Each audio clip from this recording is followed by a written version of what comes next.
Enciende una luz, déjala brillar, la luz de Jesús, que brille en todo lugar, no la puedes esconder, no te puedes callar ante tal necesidad.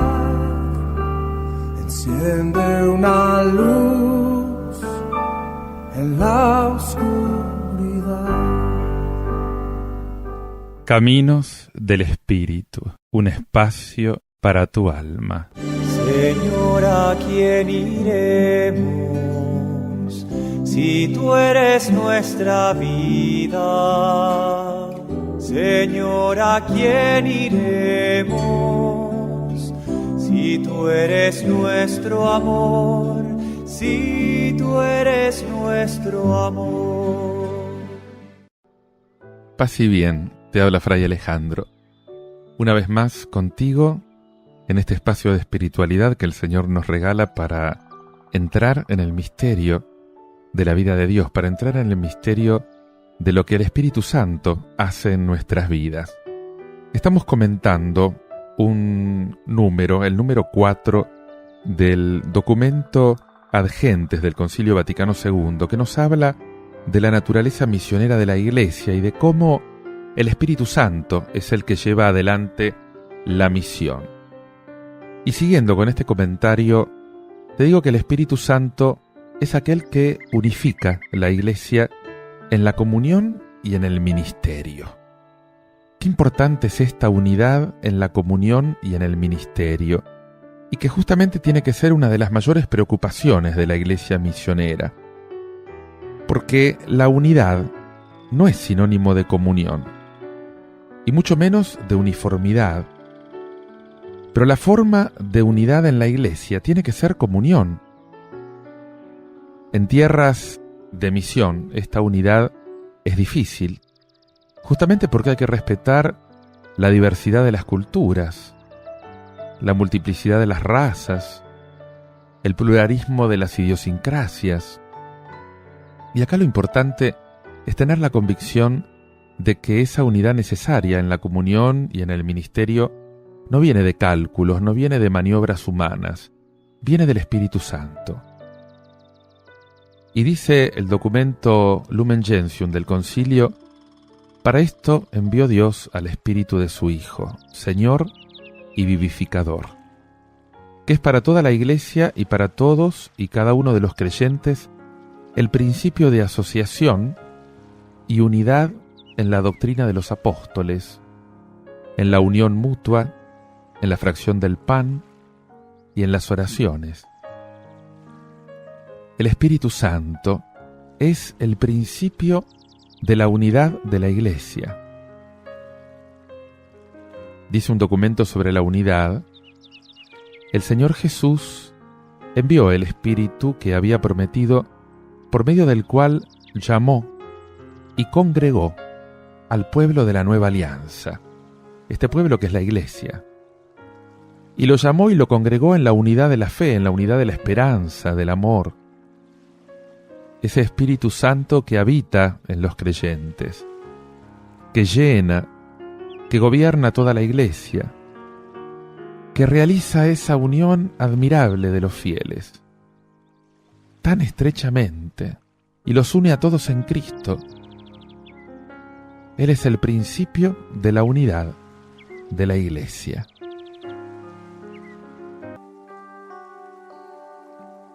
Pero además de esto, el Espíritu Santo provee diversos dones jerárquicos, dones carismáticos, a toda la Iglesia y en todos los tiempos.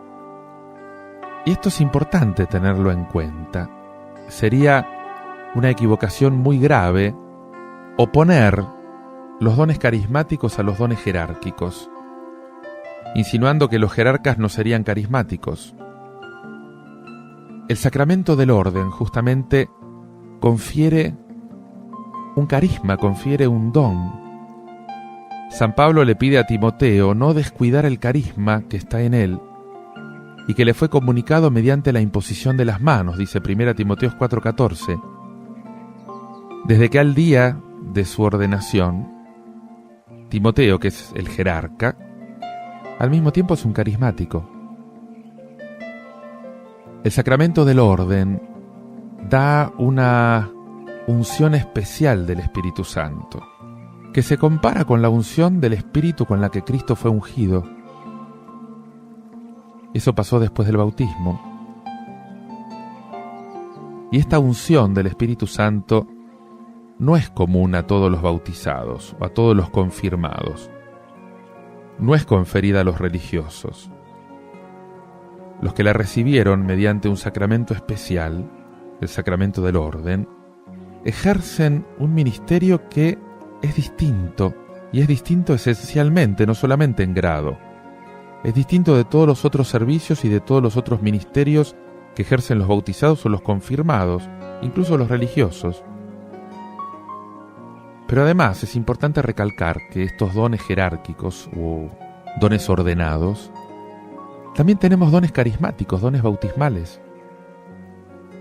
que son ministerios o son servicios muy variados, numerosos. Algunos son ocasionales, otros son estables, algunos son instituidos oficialmente o son solamente reconocidos.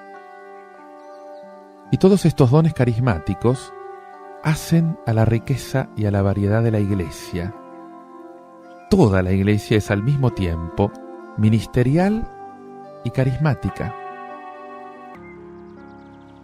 No hay oposición entre la libertad del Espíritu que distribuye sus dones según su propia voluntad, esto lo dice 1 Corintios 12, y la existencia de una estructura fundamental de la Iglesia según las determinaciones de Jesús. Porque no puede haber oposición entre la voluntad del Espíritu Santo y la voluntad de Jesús. Porque justamente Jesús está enviando al Espíritu Santo, y Jesús envía el Espíritu Santo para continuar y para perpetuar su doctrina, su obra, sus iniciativas. Dice el Evangelio de Juan, capítulo 16, Él me dará gloria, porque recibirá de lo mío y se lo comunicará a ustedes. Todo lo que tiene el Padre es mío, por eso les he dicho, recibirá de lo mío y se lo comunicará a ustedes. En este misterio inefable de las relaciones y de las misiones dentro de la Trinidad, no puede haber ni tensiones, ni mucho menos oposiciones. Querer ver toda la acción del Espíritu Santo solamente en formas organizadas o en formas institucionales sería la negación de la soberanía del Espíritu, porque el Espíritu sopla donde quiere. Pero considerar una acción humana plenamente autorizada y establemente instituida como algo incongruente con la acción divina, también sería desconocer el Espíritu. ¿Por qué? Porque el Espíritu es libre. Y también el Espíritu es libre para ligarse a estructuras creadas, ordenadas, que en definitiva fueron iluminadas por Él, fueron inspiradas por Él. Es cierto que puede haber tensiones entre los carismas espontáneos y los carismas institucionales, pero tenemos que creer que el Espíritu Santo produce e impulsa el amor y la caridad entre los fieles. Y este mismo Espíritu unifica el cuerpo por sí mismo, con su virtud, con esa conexión interna que Él crea en todos los miembros. Y del mismo modo que la fe, también la caridad es una virtud teologal, o sea, es una virtud producida por el Espíritu Santo. Todas las tensiones humanas, perturbadoras del amor, se pueden producir incluso entre los que tienen carismas instituidos, como entre el Papa y los obispos. Pero qué importante es reconocer que también en estos casos, dice el documento Lumen Gentium, el Espíritu Santo consolida sin cesar su estructura orgánica y su concordia. enseña el Concilio Vaticano II que Jesucristo estableció un pacto nuevo, este Nuevo Testamento en su sangre, y dice, convocando un pueblo de judíos y gentiles que se unificará no según la carne, sino en el Espíritu, y va a constituir un nuevo pueblo de Dios. Dice, no según la carne, sino según el Espíritu. Y es importante considerar estas palabras, porque justamente están mostrando esa gran novedad, esa gran originalidad en la constitución misma y en la vida de la Iglesia. O sea, el pueblo de Dios de la nueva alianza es convocado, es constituido, es unificado fundamentalmente por esa presencia salvadora y vivificante del Espíritu Santo.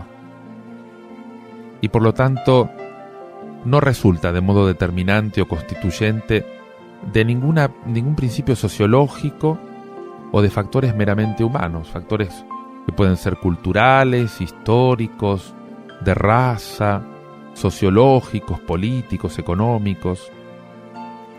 Es cierto que puede haber una influencia de todos estos factores que influyen en la configuración de la Iglesia, la imagen, el modelo, la figura,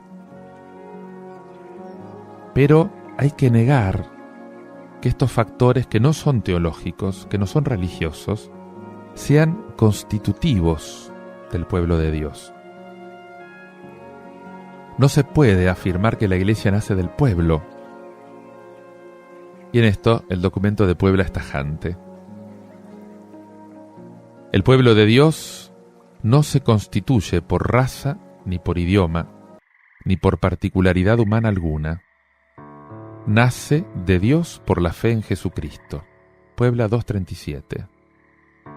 Y esta fe tiene su origen en la acción del Espíritu Santo, en el corazón de cada creyente.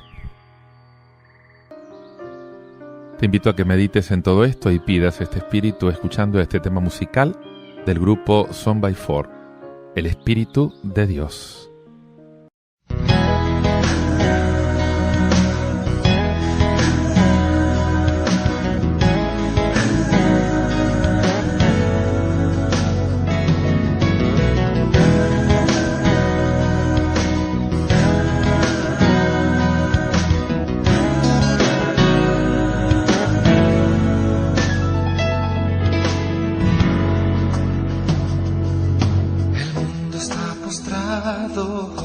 De Cristo se ha olvidado, su genio ha fabricado a su antojo un nuevo Dios. Tres jóvenes se niegan, son uno, son iglesia, su vida es una ofrenda por el pueblo de Dios. Fueron echados en el horno abrasador, como el oro el corazón será probado. Pero más alto que las llamas fue el clamor: misericordia, Señor. El Espíritu de Dios está aquí, nada te quemará, sobre ti sobrará. El Espíritu de Dios está aquí, libre caminarás, conmigo cantarás, bendiciendo y dando gloria al Señor. En el horno estoy seguro, si el Espíritu de Dios está aquí.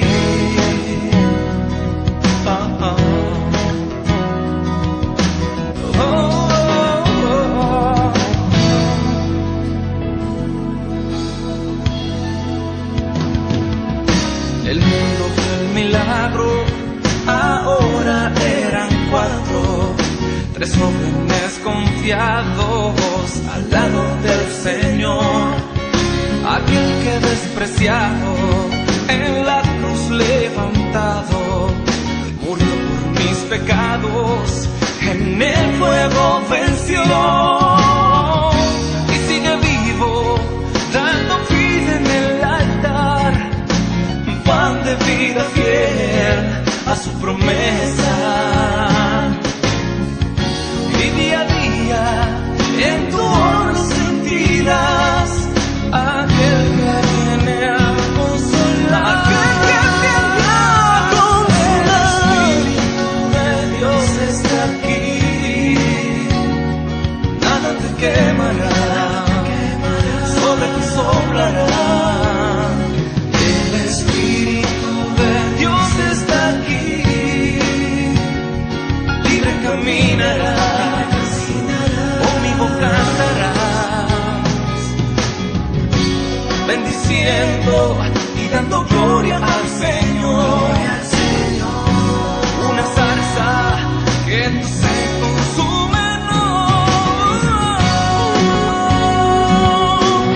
pueblo que por el desierto va, bendiciendo y dando gloria al Señor. En el horno estoy seguro, si el Espíritu de Dios está aquí.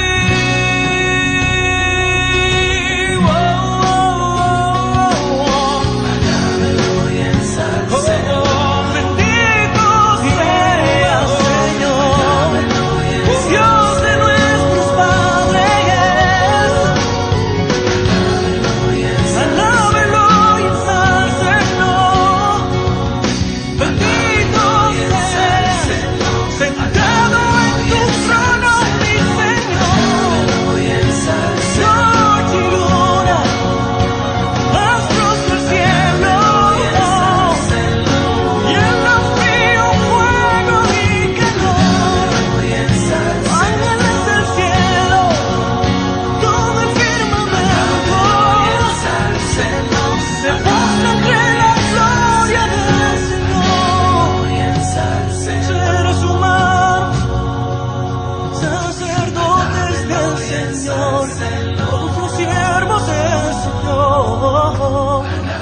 Porque el Señor nos ha rescatado del abismo, nos ha salvado del poder de la muerte, nos ha sacado del horno de la llama ardiente. Dad gracias al Señor, porque es bueno, porque su misericordia perdura por los siglos.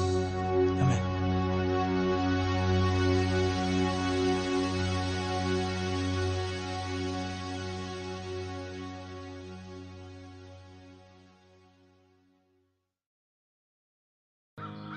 Hay un hecho importante a tener en cuenta y es ver cómo el Espíritu Santo se anticipa visiblemente a la acción de los apóstoles. La Iglesia, dice la carta a los Efesios, está fundada sobre apóstoles y profetas. Y nosotros constatamos que justamente el Espíritu Santo el que infunde en los fieles ese mismo espíritu de misión que impulsó a Cristo. Fíjate, por ejemplo, en Hechos 11, 44-47. Ahí se habla del bautismo de los primeros gentiles, en casa de Cornelio. Mientras Pedro hablaba, el Espíritu Santo cayó sobre todos los que escuchaban la palabra. Y los fieles circuncisos, los judíos, quedaron atónitos al ver que el don del Espíritu Santo se estaba derramando también sobre los gentiles. Y entonces los gentiles son bautizados. Otro relato lo tenés en Hechos 11:15. Pedro explica este hecho a los cristianos de Judea y les dice: había empezado yo a hablar cuando cayó sobre ellos el Espíritu Santo, como al principio había caído sobre nosotros. Y en Hechos 15:8, todavía impresionado por aquel Pentecostés de los gentiles, Pedro repite este informe con una interpretación. Dice: Dios, conocedor de los corazones, dio testimonio en su favor, comunicándoles el Espíritu Santo como a nosotros. Por lo tanto, va a enseñar el concilio que el Espíritu Santo no solamente santifica y dirige al pueblo de Dios mediante los sacramentos, mediante los ministerios, adornándolo con las virtudes, sino que también el Espíritu Santo distribuye gracias especiales entre los fieles, y no importa cualquiera sea la condición en la que ellos estén. Según lo que Él quiere, estos dones, y con estos dones el Espíritu los hace aptos, los hace prontos para ejercer distintos tipos de obras, de deberes, que son útiles para la renovación, que son útiles para una mayor edificación de la Iglesia. Y en este texto justamente tenemos que fijarnos en dos palabras, la palabra santificar y la palabra dirigir. Porque los sacramentos y el ministerio justamente son esos medios normales para la santificación y para la conducción. Pero la santificación y la conducción también se pueden dar sin sacramentos y sin ministerios. por una especie de acción directa del Espíritu Santo. Son, aquello que dice el concilio, esos caminos que solo Dios conoce. Aunque no sean los medios normales, muchas veces son los más comunes. El documento de Puebla, en el número 249, recuerda a los pastores, que los pastores están al servicio de la familia de Dios, al servicio de la familia. Son hermanos llamados a servir la vida que el Espíritu libremente suscita en los demás hermanos. Una vida que es deber de los pastores, dice el documento de Puebla, respetar, acoger, orientar y promover, aunque haya nacido independientemente de sus propias iniciativas. Y refiriéndose a la evangelización misionera, el concilio dice: el Espíritu Santo suscita de muchas maneras el espíritu misionero en la Iglesia de Dios, y no pocas veces se anticipa a la acción de quienes gobiernan la vida de la Iglesia. Al mismo tiempo que impulsa a la Iglesia a que abra nuevas vías de acceso al mundo contemporáneo, dice el Espíritu Santo sugiere y favorece también las convenientes acomodaciones del ministerio sacerdotal. El Espíritu es nuestro principio de adaptación a los tiempos para que podamos comunicar aquella misma palabra de Dios en otras culturas, en otras situaciones.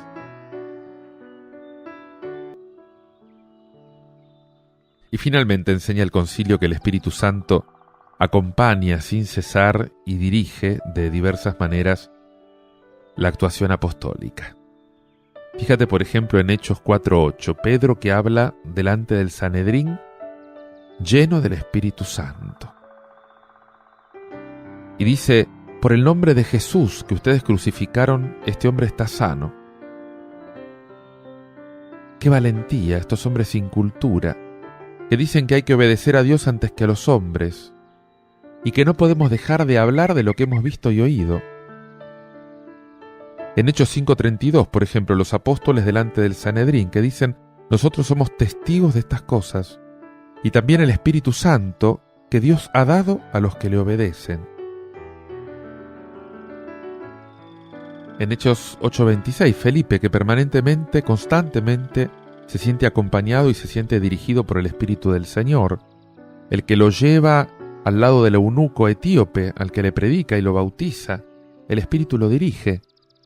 Hechos 9:31 dice que las iglesias estaban llenas de la consolación del Espíritu Santo, llenas de paz, se edifican, progresan en el temor de Dios. En Hechos 10, la historia de la conversión de Cornelio y el bautismo de toda su familia. En Hechos 11, 24, 28, la fundación de la iglesia de Antioquía, y dice que Bernabé estaba lleno del Espíritu Santo. En Hechos 13, 2, 4 y 9, dice que el Espíritu Santo prepara, acompaña y dirige la misión desde Antioquía.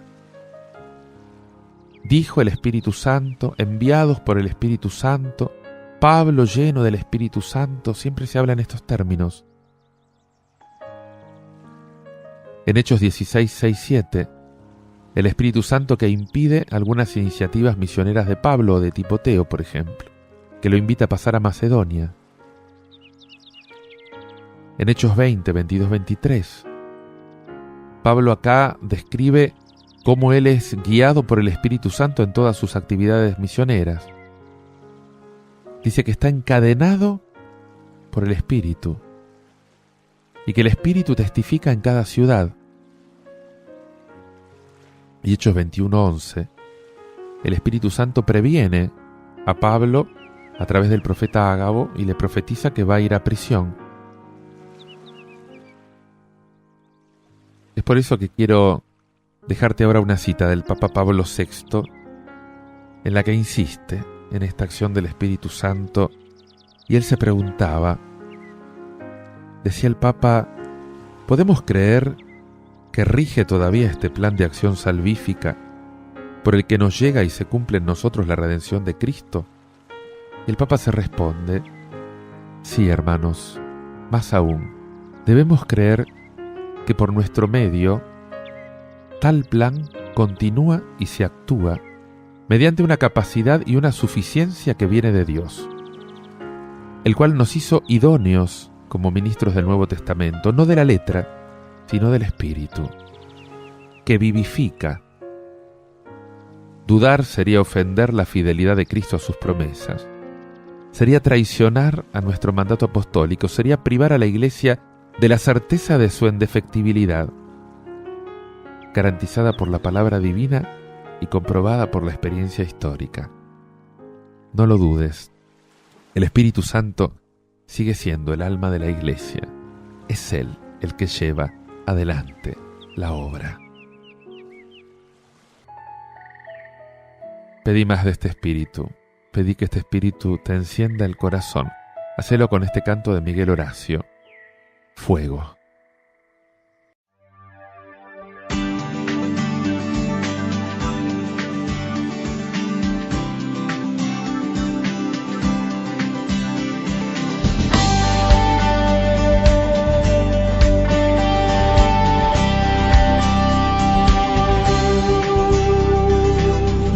Fuego nuevo que me transforma, ven.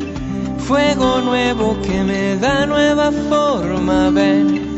Fuego nuevo que me cala por dentro, ven, que me habla por dentro donde nadie más puede hablar. Fuego nuevo, tú eres Dios, ven. Fuego nuevo, enciende mi vida, ven. Fuego nuevo, reinflama la llama en mí. Fuego nuevo, que escuche tu arder, que escuche tu arder.